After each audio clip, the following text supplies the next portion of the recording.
ಬೆಲೆ ಬಾಳುವಂತ ಆಸ್ತಿಯನ್ನ ಹೊಂದಿದ್ರು ಉತ್ತರ ಕನ್ನಡದಲ್ಲಿ ಓಂ ಪ್ರಕಾಶ್ ಅನ್ನೋದು ಗೊತ್ತಾಗ್ತಾ ಇದೆ. ಬಾಡಗುಂದದ ಸೂಫಾ ಡ್ಯಾಂ ಕೆಳಗಡೆ 5 ಎಕರೆ ಜಮೀನಿತ್ತು. ರಾಫ್ಟಿಂಗ್ ಹಾಗೆ ವಾಟರ್ ಗೇಮ್ಗೆ ಯೋಗ್ಯವಾದಂತ ಸ್ಥಳ, ಒಂದೊಳ್ಳೆ ರೆಸಾರ್ಟ್ ಅನ್ನ ಮಾಡಬೇಕು ಅನ್ನುವಂತ ಪ್ಲಾನ್ ಹಾಕೊಂಡಿದ್ರು.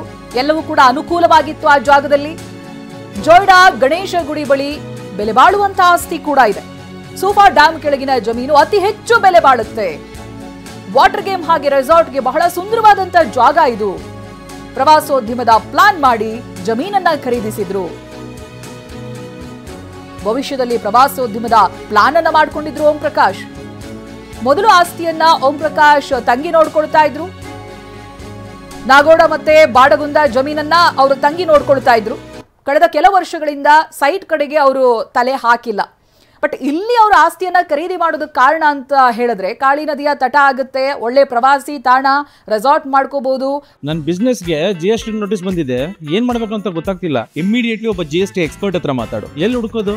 ಬಾಸ್ ವಾಲಾ be the boss. Water game, river rafting ಎಲ್ಲ ಚೆನ್ನಾಗಿ ಬರುತ್ತೆ. ಈ ರೀತಿಯಾಗಿ ಪ್ಲಾನ್ ಮಾಡ್ಕೊಂಡಿದ್ರು. ಇವೆಲ್ಲದಕ್ಕೂ ಕೂಡ ಯೋಗ್ಯವಾದಂತ ಸ್ಥಳ ಅನ್ನೋದಾಗಿ ಅವರ ಮನಸ್ಸಿನಲ್ಲಿ ಇತ್ತು. 1996ರಲ್ಲಿ ಉತ್ತರ ಕನ್ನಡ SP ಆಗಿದ್ದಂತ ಓಂ ಪ್ರಕಾಶ್ ಅವರು SP ಆಗಿದ್ದಾಗಲೇ ಬಾಡಗುಂದದಲ್ಲಿ ಜಮೀನನ್ನ ಖರೀದಿ ಮಾಡಿದ್ರು. ಓಂ ಪ್ರಕಾಶ್ ಅವರ ತಂಗಿ ಏನು ಜಮೀನನ್ನ ನೋಡ್ಕೊಳ್ತಾ ಇದ್ರಲ್ಲ, ಅವರು ಪ್ರಾಧ್ಯಾಪಕಿಯಾಗಿ ಕೆಲಸ ಮಾಡ್ತಾ ಇದ್ರು.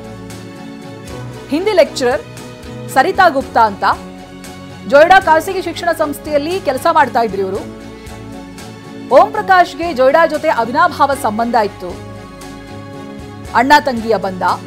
ದಾಂಡೇಲಿಯ ಬಂಗೂರ ನಗರ ಕಾಲೇಜಿನಲ್ಲಿ ಸರಿತಾ ಗುಪ್ತಾ ಇರ್ತಾರೆ.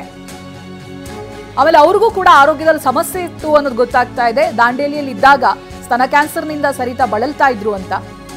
ಆಗಾಗ ತಂಗಿ ಆರೋಗ್ಯವನ್ನ ವಿಚಾರಿಸೋದಕ್ಕೆ ಅಣ್ಣ ಓಂ ಪ್ರಕಾಶ್ ಬರ್ತಾ ಇದ್ರು. ಹಾಗಾಗಿನೇ ಬಹುಶಃ ಅವರು ಆ ಜಮೀನು ಇವುಗಳನ್ನೆಲ್ಲ ನೋಡ್ಕೊಳ್ಳೋದಕ್ಕೆ ಬರ್ತಾ ಇರಲಿಲ್ಲ ಅಂತ. ಬಹಳ ವರ್ಷಗಳಿಂದ ಅವ್ರು ಆ ಕಡೆ ತಲೆ ಹಾಕಿಲ್ಲ ಅನ್ನುವಂಥ ವಿಚಾರಗಳು ಗೊತ್ತಾಗ್ತಾ ಇದೆಯಲ್ಲ. ಬಹುಶಃ ಅವರ ಅನಾರೋಗ್ಯ ಅವ್ರನ್ನ ಆ ರೀತಿಯಾಗಿ ಮಾಡಿತ್ತು ಅಂತ. ಬಟ್ ಇವೆಲ್ಲವೂ ಕೂಡ, ಈ ಆಸ್ತಿಗಳೆಲ್ಲವೂ ಕೂಡ ಇದ್ದಿದ್ದು ಅವರ ಮಗನ ಹೆಸರಿನಲ್ಲಿ. ಈಗಲೂ ಕೂಡ 5 ಎಕರೆ ಒಂದು ಜಾಗ, ಅದಾದ ನಂತರ 2.5 ಎಕರೆ ಜಾಗ ಬೇರೆ ಬೇರೆ ಪ್ರದೇಶಗಳಲ್ಲಿ ಇದ್ದಂಥ 2 ಜಾಗವನ್ನು ಕೂಡ ತನ್ನ ಮಗನ ಹೆಸರಿಗೆ ಮಾಡಿರ್ತಾರೆ. ಅದು 1996ರಲ್ಲಿ ಉತ್ತರ ಕನ್ನಡ SP ಆಗಿದ್ದಾಗಲೇ ಓಂ ಪ್ರಕಾಶ್ ಅವರು ಬಾಡಗುಂದದ ಜಮೀನನ್ನ ಖರೀದಿ ಮಾಡಿರ್ತಾರೆ ಅನ್ನೋದು ಗೊತ್ತಾಗ್ತಾ ಇದೆ. ಈ ಹಿಂದೆ ಅವರ ತಂಗಿ ಇವುಗಳನ್ನೆಲ್ಲ ನೋಡ್ಕೊಳ್ತಾ ಇದ್ರು, ಪ್ರಾಧ್ಯಾಪಕಿಯಾಗಿ ಕೆಲಸ ಮಾಡ್ತಾ ಇದ್ರು. ಅನಂತರದಲ್ಲಿ ಪರಿಸ್ಥಿತಿಗಳು ಬದಲಾಗಿದೆ.